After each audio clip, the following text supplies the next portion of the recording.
Have you ever stayed in a job that you hate, a relationship that's draining you, or a friendship that no longer feels good because leaving is too scary or too hard? Here's the thing, staying's a choice, but so is leaving. In today's episode, we're talking about the mindset behind why we stay stuck, the fears that keep us there, and the powerful shifts that help you finally choose you. Well, babes, it's time to stop settling, reclaim your power, and make choices that actually feel like freedom. Let's get into it.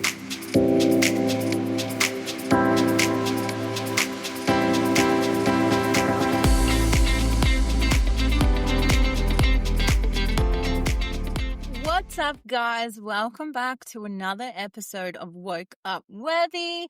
I am your host, Jade. Thank you so much for tuning in this week. The topic of everything is a choice.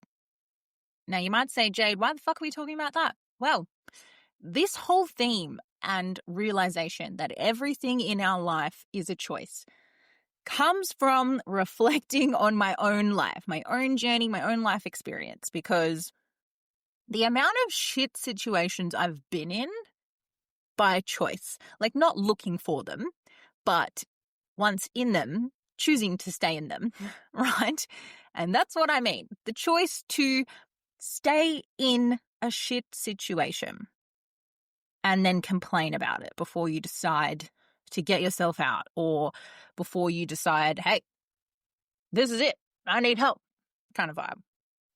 Every single day we are making choices, whether that's life-changing choices, like life journey altering choices, even if it's just what am I wearing today, what do I want to do on the weekend, things like that. I guess the most painful thing in those decisions is having to admit, I'm actually stuck in a pretty shit situation. Stuck, especially because a lot of us are emotional creatures. We either want to see the best in someone, or we have a lot of hope for how the situation will pan out or the outcome of that situation. That's where that general sense of being stuck in a shitty situation comes from. Now, I do want to preface this podcast episode is not to shame anyone. It's not to blame anyone. It's not to say, cut the shit, stop the whole woe is me, because I get it. I've been there. I stayed in shitty relationships for years. I stayed in a very toxic workplace for years. I come from experience. So this is not a, get your shit together shaming episode. This is, I've been where you have and I've come on the other side. Therefore, listen to what I have to say. Let me share your wisdom from the other side of the grave kind of vibe. Okay, it's empowerment. It's putting some oomph and some courage and some hope. The hope from me is okay, not from yourself. I just kind of try to drive that point home, that staying where you are, staying in whatever crappy situation you're in, whether it's a relationship, a job, a living situation, what else could it be? A friendship. It's not the be all and end all. You have a choice to leave. Okay? That is the general consensus. For a lot of you, if you reflect back on how you got to these situations and everything you've done in your life as a person, because I think a lot of the time when we doubt, how the fuck did we get here? I think I'm a good person. Why do I have such a shitty boyfriend? Or, I've learned a lot, studied real hard. Why is the job that I'm in ruining my life? You've done everything right on paper. Good job. You're a good friend. You work really hard. You're in a workplace where you are working your ass off and they probably don't value you, but you are feeling that anxiety. You're feeling exhausted and you're wondering what else is there to give. Is this it? Are you settling in this shitty relationship because you're scared that nothing better will come? Maybe you don't feel like you deserve any better. Getting deep in the intro. This episode is honestly just for you, to let you know that there is deep down a part of you that wants more, that knows that you are worthy of more. Even if you're scared to want it or acknowledge it, or perhaps you're at the point of knowing you want it, but you're like, how the fuck do I get out of this, right? This is for you. There's a big mindset behind the word choice. why we stay, why we choose to stay. It's all well and good that we can actually fundamentally list all the reasons why this is no good for us. But why the fuck do we choose the one reason we should stay over the hundreds, right? It's fear of the unknown is one of them. It's better the devil that you know. It's the comfortability. You're in your comfort zone because it's predictable, right? I know it's shit. You know what's coming, but the feeling of predictability, the comfort from knowing what's in store for you, even though it's not great, is more comforting than the fear of the unknown. Like, what's on the other side of that? And I have been in those relationships where you go, well, I'm scared to leave. Like, what if I can't find someone else? What if I never connect with someone else like I connect with this family? And, my friends and family at the time would say, you're a fucking idiot. Of course there's other people out there. Of course you're going to be happy later on in life. Mind you, I was like 15, 16 in this relationship, right? I'm now in my 30s. But why is our human brain designed? It is literally a fact, fundamentally designed for comfort zone, protection, safety. That is literally how we are hardwired, right? So why do we distort that image that the current shitty situation I'm in is way more safe and comfortable than the fear of uncertainty and the fear of not knowing what's going to happen? The thing with a comfort zone, now we say this about how we grow in general. Like if you're learning, if you're taking opportunities and chances and like taking risks, things like that, that is where we grow. That is where we learn. That is called getting outside your comfort zone. But in relationships and like shitty jobs and shitty friendships, the comfort zone feels safe because it's something you know, even if that comfort zone is actually hurting you. It's holding you back, preventing you from feeling happy or even progressing further.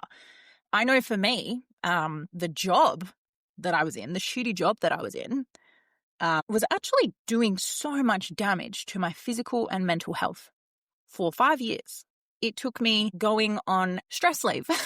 And going to the doctors and then putting heart rate things on my chest because I felt like I was having panic attacks every day, throwing up and crying in the bathroom at work over the slightest inconveniences because that's how stressed I was.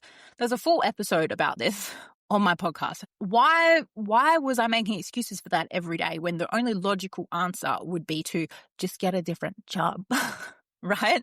Why does our brain think of all the possible reasons why we should stay in this fucked up situation? Another one, which is what my biggest driver was in the shitty workplace, was people pleasing.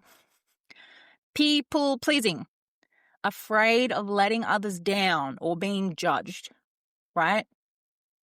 I can't leave this job. So many people are depending on me. I'm the only person in my region that's hitting fucking budget. Like if I leave, they won't hit any budgets. Well, you're no use to anyone, babe, if you're crying and throwing up in the bathroom. You know what I mean? Like my brain, if I saw anyone in the state that I was in and I was their manager, like I would be like, bro, calm down. Like you are of no use to the company like this. We'll have to pay for your medical records if you stay. Right? But the people pleasing, the ability to set boundaries in the first place. This is obviously to do with like friendships and workplace, but also relationships, like romantic ones if you need to. The ability to not set boundaries and then stick to them because you're a people pleaser. The concern or worry that you might let someone down or they might think differently of you because you say no to something or you disagree, you put that first over how you are genuinely feeling mentally and physically. So the people pleasing is bubbling up inside you, and that is your driver. You are driving and making decisions and going about your life from a place of people pleasing rather than what's best for yourself. And of course, a lot of it, which is in conjunction to the fear of the unknown, the comfort zone, the people pleasing, is low self-worth. Low self-worth. You truly, truly feel and know deep down, and this may be a subconscious thing if you don't have awareness of what it is, But if you have those limiting beliefs of I'm not worthy of love, I'm not worthy of anything, I'm not worthy of success, just low self-worth in general, low confidence, believing that you don't actually deserve better, and that is the underlying belief and thought pattern you tell yourself as to why you're not going to make the effort or bother leaving this relationship or quitting this job. If you have that underlying belief, of course, you will make all of your decisions around that belief system, whether you have awareness of it or not. You truly believe deep down, you know you're in a shitty relationship because you feel shit, but there is no motivation and no strength to leave because deep down you're like, well, who else would want me? Maybe this is what I deserve. And the longer you stay in that relationship, the lower your expectations get of what you deserve, the less you accept in terms of what you deserve. And it's this constant fucking vicious cycle of you beating yourself up and going further and further down, because the more you tolerate at work, in friendships, in romantic relationships, that's like redesigning your brain, reminding your brain, hey, look, we're still here, so it must mean that this is what's in store for us. This is our life now. Your brain's like, I don't feel good. Like, should we leave? ? And you're like, here's all the reasons we should stay. And your brain's like, okay, I guess. But what about the reasons we should leave? And you go, that's scary out there. That's the unknown. We don't want to leave that comfort zone. Like, what about all the people we'll let down if we leave? And your brain goes, yeah, you're right. Okay, let's stay in this shitty situation because the only person we're hurting is ourselves. So that can't be that bad, right? Handball that the fuck out of your brain, like ASAP. That's all like the fundamental underlying mindset things, right? And then obviously from that mindset, you're creating those habits and routines. It's just easier to stay at this point. You know, there are genuine risks and concerns with people that are caught in like financially abusive relationships, people that have children, are single parents, like domestic abuse. They're not the kind of situations I'm talking about. Like if it's safe to leave, you're just and ahhing and making excuses. That's like the kind of situations I'm talking about, right? Is it the fact that it's like, I can't be bothered taking a risk? I can't be bothered even thinking about what it's like to be on my own? Because like we're human beings. We're designed to like fucking survive. We are literally designed to survive. You will figure it out. You will be okay. So like, why do we put up with what we're putting up with? I'm actually asking because I don't know. No, I'm just kidding. Like it's insane to me that we've let this go on for so long. So let's establish that you've identified with all of those points. You've gone, oh yeah, it is fucking scary to leave. Oh yeah, I don't like things that are uncomfortable. And yeah, I have a pretty low self-worth. And yes, I'm a people pleaser. How do we fucking shift it? How do we go from acknowledging it and having awareness to actually choosing to leave or make the change? You have the utmost, highest responsibility for yourself. Remember, now that we've acknowledged people pleasing is a thing, I'm not going to talk about anyone else except for you. Your radical responsibility for your own choices, even if they're hard and uncomfortable, the choices, you have a responsibility to make them and then action. Take action on those responsibilities. Okay? And because we went so in depth with the mindset behind why we choose to stay, here's some ways that you can kind of flip that mindset. Okay? They're called reframes. It's all about changing how you think about something, how you change your view and map of the world. You actually have control over that. We just choose not to. And if for some of you that don't have a really big mindset skill, it's like a small opportunity when it comes up. When this thought comes up of, is there something better out there for me? I don't like how I'm being treated. This friend is shit. In that moment, you have responsibility and an opportunity to choose to think and do things differently. If we start, remember, there's you and your brain. Once your brain feeds all this information to you and you start pondering on your situation and you decide that it's bad and it's not good for you, how are you going to train your brain to think, to make actions differently? So when that feeling of, oh, I just can't leave, I want you to tell yourself, I'm choosing not to leave. How would that feel? How would that genuinely feel for you if you were telling yourself, actually, if you can, you can leave, you're choosing to stay. And then you start to go, oh, fuck, yeah, that's embarrassing, right? And again, this isn't about shame. This isn't about blame. There's small little changes in the way that you think about yourself and your opportunities and your actions.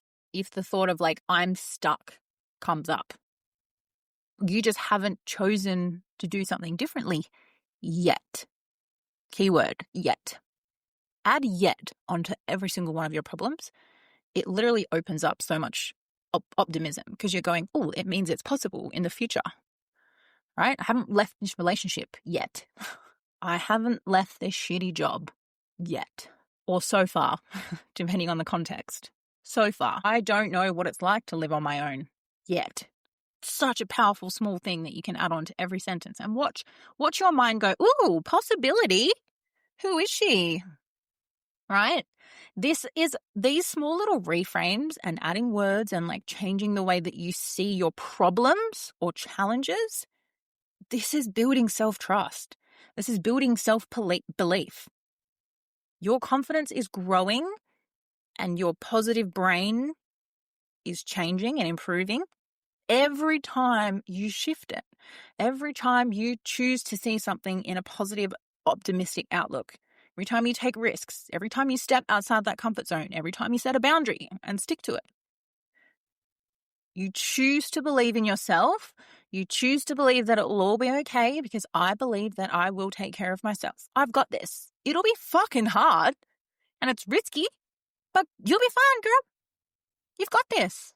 Keep those promises to yourself. You literally owe it to yourself and your happiness, as well as reframes and adding the word yet onto your sentences. I want you guys to think about, like, how are you actually putting your self-worth first?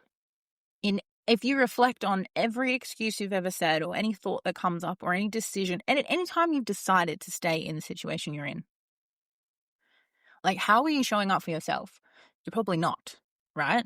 Because when you start teaching your brain that, yes, brain, thank you for giving me these opportunities and different outlooks. You're right. I'm actually going to think about that further instead of shutting that thought down. Because when you believe that you deserve more, when you start seeing things in a positive, optimistic mindset, more opportunities will show up for you.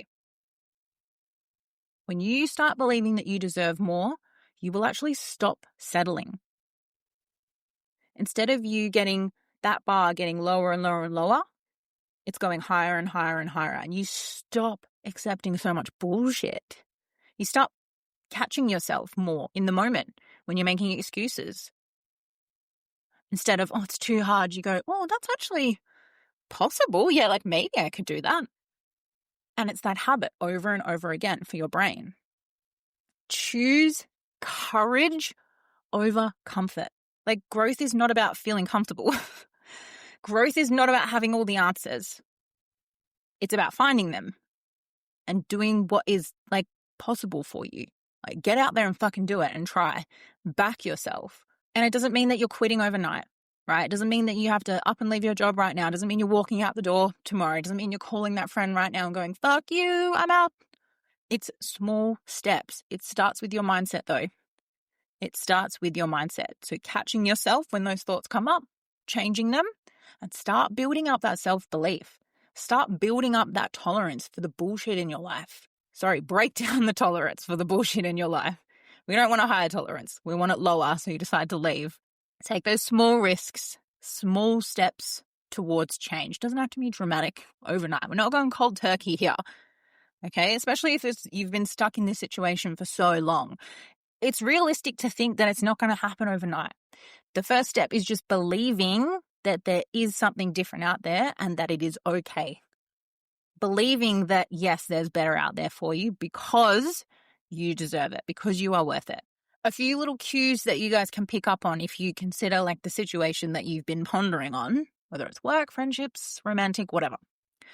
So if you are feeling like constant dread, You don't feel like yourself anymore. You resent the person or the workplace that you're in. You're tired all the time. Just those thoughts that are constantly coming in, they're just overwhelmingly negative. They're really big signs. It's not realistic that you're happy every single day of your life, but you should be happy most days of your life. Do you dread going to work? And when you're at work, you fucking just hate the world. You resent it. You're crying. You're stressed. You're tired. It's bleeding into other aspects of your life, right? You're too tired to go to the gym. You don't have a social life because all you want to do on the weekend is sleep, right? It's cues. Red fucking flags. Relationships, whether it's friendship or romantic, like, are you leaving, catching up with that person feeling better or worse? Do you avoid hanging out with them? Are they constantly walking over your boundaries, right? Little things that I want you guys to start noticing that are actually red flags that your brain is going, oh, this not for us, you know? And if you do get to the point of starting to change your mindset and you're starting to make hard, challenging choices, self-compassion and patience for yourself is going to come in huge here. Because we're choosing not to be people pleasers anymore, that also means that we are choosing not to rely on anyone else to validate our decisions. I've done heaps of episodes around validation, so feel free to listen to those as well. But you are your biggest cheerleader. I want you to make sure that the driving force and celebration and self-compassion and motivation to all of your decisions comes from you, not someone else. And the self-compassion is also like, as just as much as I'm not shaming you or blaming you, it doesn't mean that you're weak for staying in these situations either. Like, be compassionate towards yourself. It's fucking hard. Like, and I can say that because I've been in these situations. The worst thing you can do is start criticizing yourself. You dumb bitch. How long are you going to put up with this? Right? This company doesn't fucking respect you. Why are we here? Right? Like, be compassionate. But that power and that self-belief and confidence comes through so strong when you choose what's better for you. You just have to do scary things sometimes. And when you do make those challenging actions or even changing your thoughts, as well as training your brain to rethink, we have to train our brain to celebrate small wins. You know, every time you say no to someone, yes, I love myself. Every time you're stepping away from chaos, yes, this is good for me. Your brain doesn't know the difference between like celebrating fucking coming first in an ultra marathon versus ticking something off your to-do list. It just knows that you're like proud of yourself and you're grateful. So celebrate small wins. Like, yes, it's okay that I had a day off work today because I need rest. I don't care who I let down or who needs me. I need a break today, and that's okay. All right? Celebrate when you do courageous things because it's teaching your brain that, hey, look, I'm trying. Remember that conversation we had last time, brain? Look at me listening to you. And your brain goes, woo! You got it, girl. Here's some other reasons why you're in this mood. Here's some other reasons why you should leave. Do you want some more? Yes. You get a thought and you get a thought and you get a thought. Right? That's all it is. It's this cycle. Are you choosing the cycle of self-belief and courage and assertiveness? Or are you choosing the cycle of telling yourself why you should stay? You're choosing the cycle of misery. Which person do you want to be for yourself? In theme, staying is a choice. But change and leaving and taking action is also a choice. Choosing yourself is the biggest choice you can make and should be the first option. Any decision you make, you can say, is this serving me? Is this in the best interest of myself or someone else? So really think, and I'm sure you've already had heaps of images since listening to this, but what is one area of your life right now that is really not serving you and you've been thinking about leaving for fucking ages? Is it serving you? Is it helping you, babe? The moment you realize that you have a choice is the moment that you are deciding to take your power back. And that's how you should lead your life. I just want to leave you with those words of wisdom. God, it's so good having coffee before an episode. It's great. My energy is wild. But I hope you got so much out of that episode. There are absolutely heaps of themes and topics that I touched on in there that have their own separate episodes. So feel free to go through and browse some episodes if you haven't heard them already, or with this new enthusiasm for making choice and not being a people pleaser, go through and re-listen to some episodes. What's going to re-spark those thoughts? Remember, we want to train our brain and remind our brain what we're worthy of, what we're capable of. So go back, feed your brain with all of that empowering information to make better choices. Because you have a choice. Oh, what a full-blown circle moment. Okay, I'm going to stop talking or this will keep going. Thank you so much for listening. I will see you for the next episode. If you want more from me, don't forget to follow my Instagram. It is all in the description below, and I'll see you next time.